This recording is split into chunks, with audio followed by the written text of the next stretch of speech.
Vous écoutez le journal du télétravail, le podcast quotidien du magazine Management qui vous aide à mieux télétravailler. Aujourd'hui, nous allons parler des bons télétravailleurs et des mauvais télétravailleurs. C'est parti.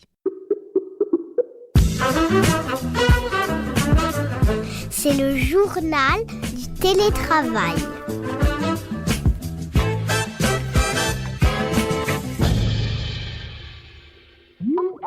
Vous connaissez sans doute le sketch des inconnus, il y a les bons chasseurs et les mauvais chasseurs. Les bons chasseurs, ils chassent et les mauvais, ils chassent aussi. En 2021, on a l'impression qu'on pourrait le refaire avec les télétravailleurs, mais avec d'un côté ceux qui peuvent télétravailler et de l'autre ceux qui peuvent pas, car au final, les deux travaillent.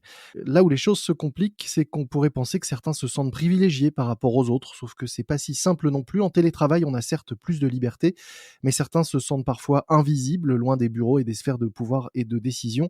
Quant à ceux qui sont sur place, ils se sentent, eux, parfois surexposés. Pour parler de ce sujet, j'accueille Catherine Laval, directrice talent et développement chez BPI Group, cabinet RH spécialiste de l'accompagnement des transformations.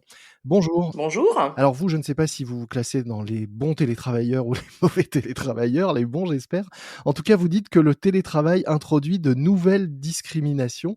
Est-ce que pour commencer, vous pouvez nous expliquer ce que vous entendez par ça? Oui, tout à fait. En fait, vous l'avez très bien dit, hein, il y a ceux qui peuvent télétravailler, ceux qui ne peuvent pas télétravailler, et puis il y a ceux qui aiment télétravailler et ceux qui n'aiment pas télétravailler, hein. Mmh. C'est vrai que la crise sanitaire et donc finalement ce télétravail forcé a stigmatisé un certain nombre de situations. Mmh. Et la première des formes de discrimination qu'on peut voir, c'est évidemment des discriminations sur le poste, le métier, le statut, hein. Pendant le premier confinement, on a bien vu que pouvaient télétravailler ceux qui étaient dans des fonctions support ou plutôt dans les fonctions cadres versus ceux qui sont dans des fonctions de production, notamment dans tout le secteur de l'agroalimentaire. On a vu dans le secteur des transports, dans le secteur hospitalier. Donc un certain nombre de fonctions qui ont continué à aller travailler et donc qui ne peuvent pas télétravailler du fait de la nature même de leur job. Mmh. Et il est clair qu'il y a un vrai risque de discrimination entre l'école bleue et ce qu'on appelle l'école bleue et l'école blanc. Vous notez d'autres formes de discrimination, notamment liées au numérique, à la fois l'usage des outils et la qualité des outils et de la connexion, c'est ça? Oui, cette discrimination, elle est à la fois liée à ce qu'on appelle la fracture générationnelle, hein, la fracture numérique, les seniors versus les millennials, Mmh. enfin, ce qu'on appelle les digital natives, hein, qui sont bien évidemment beaucoup plus aguerris à utiliser les outils de travail à distance. Mmh. Mais c'est pas que cela, c'est aussi la difficulté d'accès au numérique. C'est comment est-ce qu'on peut télétravailler si je suis pas équipée déjà, et puis formée aux outils numériques. Mmh. Et là, dans notre travail au quotidien, on se rend bien compte que cette difficulté ou cette facilité d'accès aux outils, à l'utilisation des outils numériques, c'est pas qu'une fracture générationnelle, c'est aussi une fracture sur l'agilité, la capacité à s'imprégner vite Mmh. d'un nouvel environnement de travail. Autre sujet, le lieu de l'exercice du travail ou du télétravail surtout. Est-ce qu'on dispose, chez soi d'un environnement, adapté notamment? Ouais. En fait, ce que la crise sanitaire a révélé, c'est que la forme du télétravail a beaucoup changé. Avant, Mmh. dans les accords d'entreprise, hein, puisque le télétravail a préexisté à la crise sanitaire, même si la France n'est pas le pays qui était le plus développé sur cette forme de travail. En général, un salarié demandait à télétravailler pour se mettre un peu en retrait, pour pouvoir réaliser des tâches qu'il n'avait pas la possibilité de faire quand il est sur son lieu de travail. Mmh. Aujourd'hui, on a déplacé le bureau à la maison. Mmh. C'est-à-dire que la journée en télétravail, finalement, elle ressemble à celle qu'on peut avoir au bureau, c'est-à-dire qu'elle est dans l'agenda, il y a des réunions, des moments d'échange, de partage, de travail. Et donc, du coup, ça pose vraiment la question du est-ce que mon chez moi est adapté. Mmh. Cette discrimination, c'est donc est-ce que j'ai un bureau, une pièce qui est agréable et adaptée à ça? Est-ce que je suis obligée de travailler Mmh. dans l'espace de vie familial? Donc voilà, ça pose beaucoup de questions sur la qualité de vie au travail au sens du lieu du travail. Et donc la qualité de vie, au travail, à la maison. Exactement, c'est de la qualité de vie au travail, à la maison. Vous avez raison, c'est exactement comme ça qu'il faut le dire, et que de ce point de vue-là, il y a un risque de discrimination puisque bien évidemment, Mmh. son espace chez soi n'est évidemment pas le même si on vit dans un tout petit appartement ou une grande maison. Voilà. Autre discrimination qui, elle, n'est pas nouvelle, mais qui est accentuée par le télétravail, c'est celle sur le genre, puisque, le télétravail accentuerait les inégalités entre hommes et femmes. En fait, c'est un risque, hein, encore une fois, hein, Mmh. c'est un peu ces clichés qui perdurent, sur, finalement une femme qui est en situation de télétravail finalement, en même temps, elle gère les enfants, elle s'occupe de la maison, hein. Il y a pas beaucoup de statistiques, hein, là, les statistiques en France sont compliquées sur le télétravail. Mais il y a un risque que ce soit plus utilisé par les femmes et par les hommes avec tous les clichés de discrimination sur le genre que ça génère. Alors une fois ce constat, fait, vous proposez, 6 pistes, assez concrètes pour, essayer de réduire ces nouvelles discriminations liées au télétravail. Ouais. Pour, les lister, on peut commencer, dans l'ordre par la première. Vous proposez la création d'un nouveau métier qui serait le flex officer. Est-ce que vous pouvez nous expliquer en quoi consiste, ce nouveau métier que vous avez, imaginé? Hier, le télétravail était un peu l'exception. Aujourd'hui et demain, ça ne sera certainement pas la norme, mais ça va devenir une modalité normale de travail. Mmh. Et donc ça veut dire qu'on va avoir des modèles un peu hybrides, Mmh. une organisation dans laquelle on va avoir des gens qui vont être, là, certains jours, d'autres pas, donc ils vont télétravailler partiellement et travailler au bureau partiellement. Mmh. Ça suppose vraiment, comme on avait un chief officer happiness là, faut vraiment qu'on puisse avoir quelqu'un qui gère et qui coordonne et qui organise cette flexibilité du travail dans les bureaux. Alors cette flexibilité, c'est pas uniquement, attribuer un poste de travail quand on arrive le matin, j'imagine? Non, non, non, non, non, bien sûr, mais c'est faire comment on met du liant et de la fluidité dans cette organisation, hein. Mmh. Aujourd'hui, on était dans une culture en France où les gens aiment bien avoir leur place avec un peu de personnalisation du bureau. Dans le flex office, il n'y a plus de personnalisation. Mmh. Donc, pour donner envie aux gens de venir travailler, pour donner envie que ce soit quand même dans un cadre agréable, il faut organiser un certain nombre de choses quand on est sur les sites. Vous dites aussi que, pour, éviter les discriminations dont on a parlé, il faut à la maison repenser, la frontière que vous appelez vous, entre confiance et contrôle et définir aussi clairement les temps pro et les temps privés. Exactement, je pense que ça, c'est important et ça pourrait être un des jobs d'ailleurs du flex officer en lien avec, les directions des ressources humaines.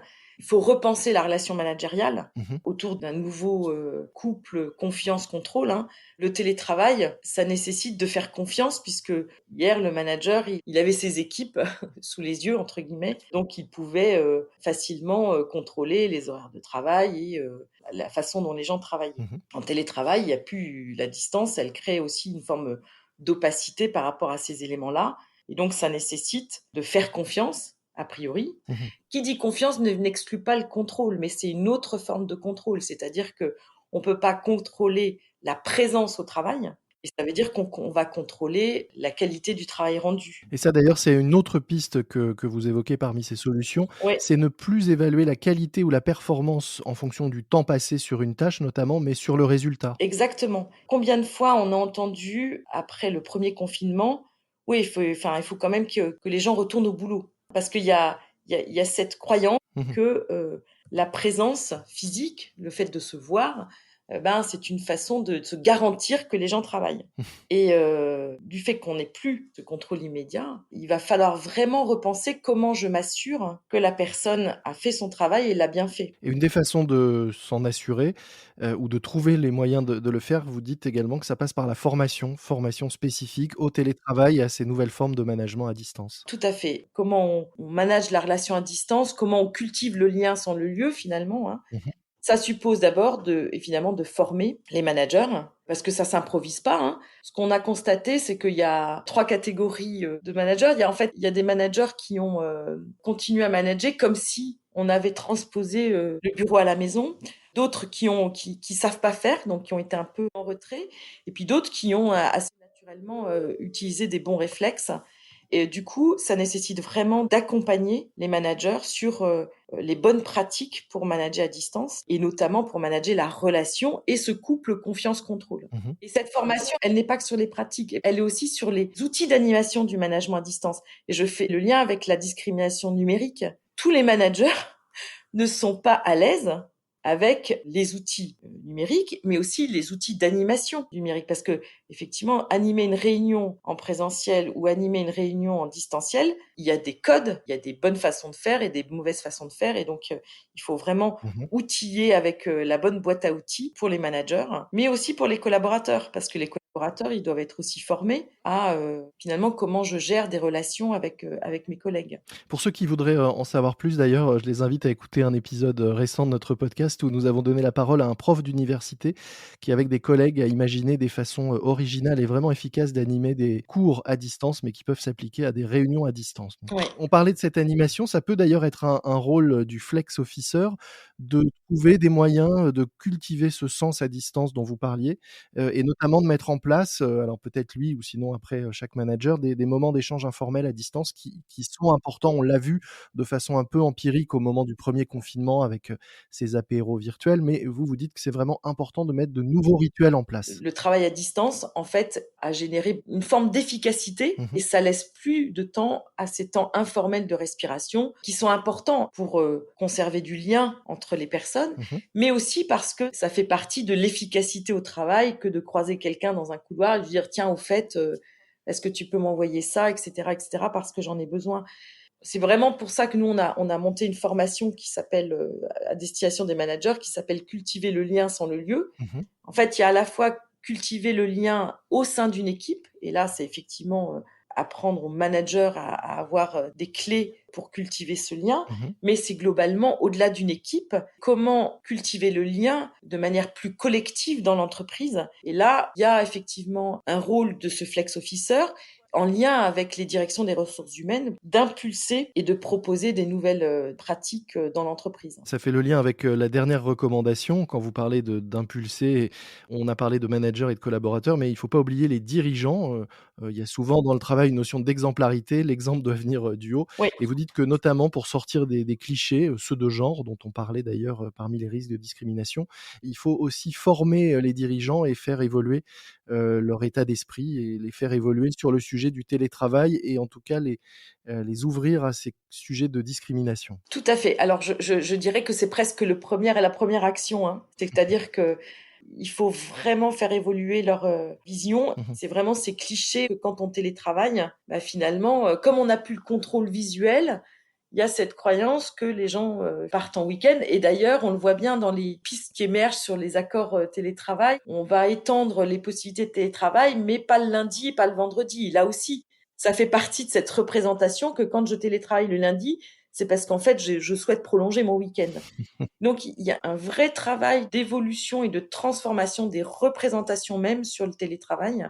C'est quoi les enjeux? C'est quoi les apports du télétravail? Comment ça doit être encadré, mais de manière positive? Donc je pense que faire évoluer les représentations et donc effectivement, générer de l'exemplarité, puisqu'on sait bien qu'une organisation et une culture et des pratiques d'entreprise, elles doivent se transformer par le haut de l'entreprise, sinon ça ne fonctionnera pas. Merci beaucoup, Catherine Laval. Je rappelle que vous êtes directrice talent et développement chez BPI Group, cabinet RH spécialiste de l'accompagnement des transformations, et que vous nous parliez aujourd'hui des pistes concrètes que vous proposez pour éviter de créer de nouvelles discriminations en télétravail, avec notamment cette formation Le lien sans le lieu.